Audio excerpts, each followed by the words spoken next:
Hi, I'm Dr. Francis. I'm a world-renowned wildlife nutritionist. You may not have heard of me, but your Sumatran tiger sure has. So let's talk about the link between nutrition and behavior today. Yeah, so what I'm hearing is that nutrition will affect their ability to cope with daily stressors. Exactly. And probably reduce, based on the diet, reduce the amount that they can cope with before they snap. So out of all of the hundreds of dogs that I have trained, Yeah. I can tell you what, the dogs where the owners or the doctors or whoever's looking after them, the fosters, have put more effort into the nutrition, Okay. you see a direct link with the speed of progress Speed of progress in their training. in their training and rehabilitation. When everybody starts a race, they don't always start at the same starting line. That goes for people and dogs. Yeah. You know? So we've got to be aware of that. But with that said, as long as good nutrition is paired with appropriate training and rehab, they do tend to make quicker results than those who are getting fed like cheap, basic kibble. So, in your experience, you saw dogs that were fed on what kind of food seemed to be performing or training a little bit faster than the others? What were the main differences? The main differences were effectively, well, one of the biggest ones, if I'm perfectly blunt about this, is the dogs that were on raw diets tend to do better. Now, that doesn't mean that every dog is suited to a raw diet, but that was my experience. And actually, this boy coming round at my feet right now, Aramis, if you'd seen him even just 1 month ago, you would not believe the difference. And it's literally because we went from, well, we started off on some kibble topped with slow cooked food, and he was doing okay. But he's got some bad allergies, he's got some kidney issues, he's got some pain in his hips. So he was quite slow, kind of sounds like me on a Monday morning in the gym. But he was always quite slow, he wasn't very energetic. Then we went through, well, we did the allergy test. We did isolated food trial. So now he's on only pork, but originally he was on just pork and some sweet potato. We did that for a month. Allergies cleaned up. You're linked onto a more balanced raw pork diet. So what ended up happening there was he went from eating his food to wolfing it down. Puppy. So that was a big difference for us. To see that was quite good. Weirdly, or not weirdly at all, but what ended up happening was he seemed to be eating more, but he lost weight. He was eating more, getting more energetic. His pain levels dropped. Which you can tell by I can him being more just active. from his movement. Just from his movement. A good example of that would be simply on recall. So he went from sort of looking at me like, yeah, I'm gonna come, and then sort of waddling over to me, to actually actively beelining for me. So that in itself is a very big telltale, because when you've got a dog that you've previously trained, and Aramis, before he got a little bit more unwell, he was always my demo dog. So he was the one that I would bring to every training session, to any sort of presentations, anything like that. He had to be subbed out because of his health. And now I'm being able to start bringing him back in again. So this beeline behavior that you noticed happened maybe 1 month after you started feeding a raw diet? I would say about 3 weeks. 3 weeks after feeding a pure raw diet? Wow. So, like I say, I'm not saying that raw is the only way, but this is something that I have noticed. And generally, when people were feeding their dogs more fresh food, a lot of it was home cooked, and that's great as well. Basically, as long as it's balanced, with it being fresh, they've got more bioavailability to all the proteins, the correct carbohydrates, amino acids, all that stuff that they need. And therefore they can use it. And that made a massive difference to a lot of the dogs I've worked with.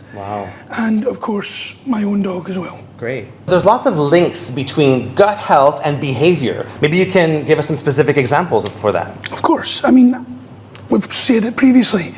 The gut-brain connection is very, very strong. This goes for humans, it goes for dogs, it goes for all mammals.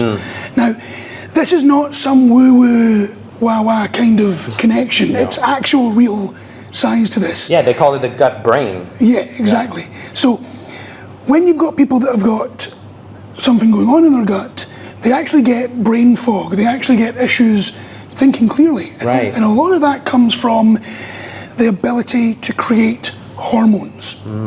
Because our brain needs hormones to function properly. And a lot of people think that all of the hormones are created in our brains. 80% of them are created in our gut. Wow. So go back to the example that we used at the beginning with tryptophan. Now, tryptophan being the amino acid which is the precursor to serotonin, 80% of serotonin is created in our gut, not in our brain. So if you have your dog on a poor diet, or they've got irritable bowel syndrome, or they've got something else going on there, they simply don't have enough serotonin to be feeling as good as they should. Right. Now, again, you don't feel good, you're not going to behave in the way that you would want to. Yeah. If you are feeling a bit down one day, you're going to say things to people that you don't want to say. You're going to act in a way that you're not going to want to do. We've all been there, I know I certainly have. And you sit down and you go, hey, I wish I hadn't said that. Yeah, but you just snapped. Exactly. Yeah. Now, of course, as I mentioned as well, dogs don't have that kind of guilt. No. However, instead of them saying a sharp word, they might end up using their sharp teeth. Yeah. And that's a little bit worse, depending on what you've said to me. Well. So supplements are all the rage right now, including stuff like ashwagandha, probiotics, vanilla, ginger. All of these are being sold saying that they will help your dog's temperament or stuff like that. Do you have experience with any supplements that you would actually recommend for your dog's temperament? Of course, I certainly do. But before I do go into that, I do want to make it clear, I'm not a nutritionist. I am not a vet. So when I use these, it's through experience. It's not through me diagnosing and prescribing supplementations. However, one of the big ones I do use, no surprise, we've been using this example, is L-tryptophan.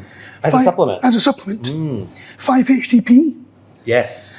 And there's a lot of other ones that I use as well, like lemon balm and things like that. Okay, lemon balm. That one's supposed to be kind of calming, Kind right? of a calming one, yeah. Yeah. So there's a lot of products out there in the market. You've got to be aware of the quality of them. Sure. This is always very important when it comes to supplementation, whether that comes from supplementation for yourself or supplementation for your dog.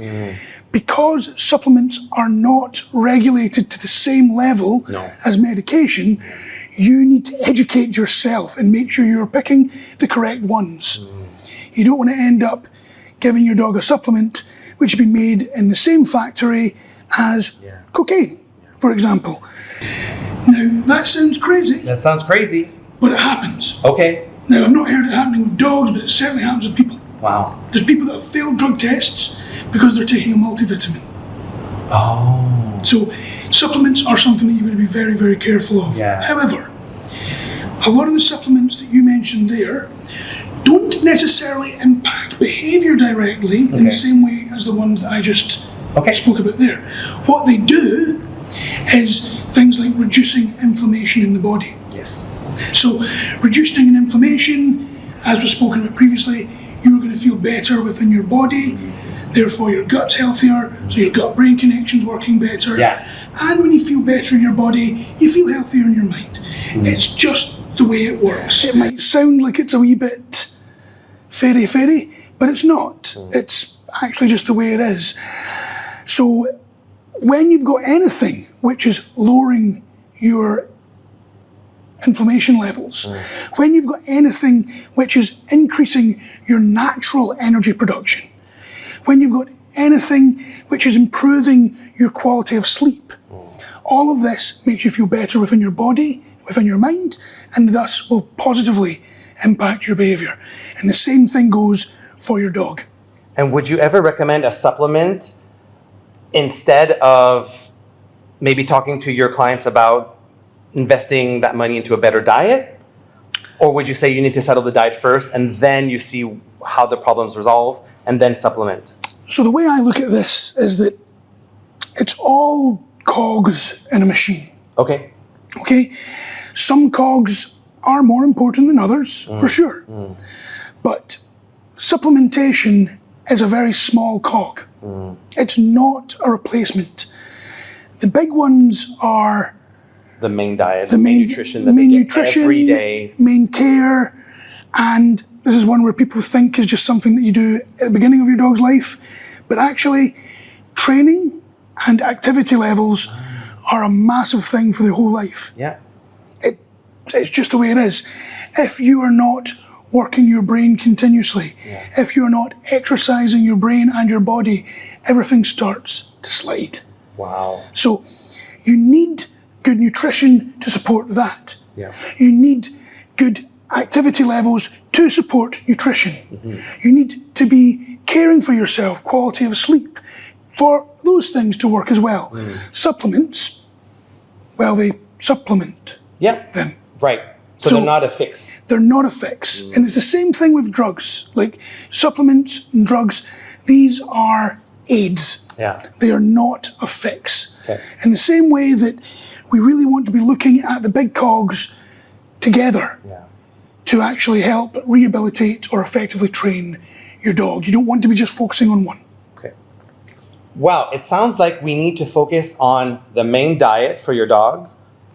And we talked about gut health a little bit. So even though we want to feed our dog, we also want to feed the bacteria inside your dog's gut to make sure that they're producing the hormones that's necessary. Well, this has been fascinating. Thank you so much for your time and talking about the link between nutrition and behavior. Why don't you tell everyone where they can find you? Well, you can find me in two main areas. You've got Noble Canine. So Noble Canine is our behavior modification and training side of things. You can find us at noble-canine.com. And we'll also give you guys links to our Facebook, to our Instagram, and all the social medias. Now on that, you'll be able to find a lot of videos that talk about behavior, that talk about training, that talk about good tips to help you with your dog. The other side is the Wagging Tail podcast. Now, this is where we go much deeper into things and we get guests on. We've had you on before. Shock horror. We'll no doubt have you on again. Actually, this topic is one that I think would be great to talk about because then we'll be able to go really deep. Yeah. Because instead of a short video, we can do a good hour-long conversation. And that's why I love podcasts, because instead of having to condense, you can go deep dive, go down that rabbit hole, and go really into the knowledge that we need. There's a lot of topics out there. From that one, you'll be able to find Wagging Tails from the Noble Canine website, but we'll also be putting the links on that with you guys as well. Great, thanks. Thanks everyone for listening to this video. Please subscribe, like this video, and follow us on our Facebook, Instagram, and maybe soon TikTok. Oh, don't be shy to comment.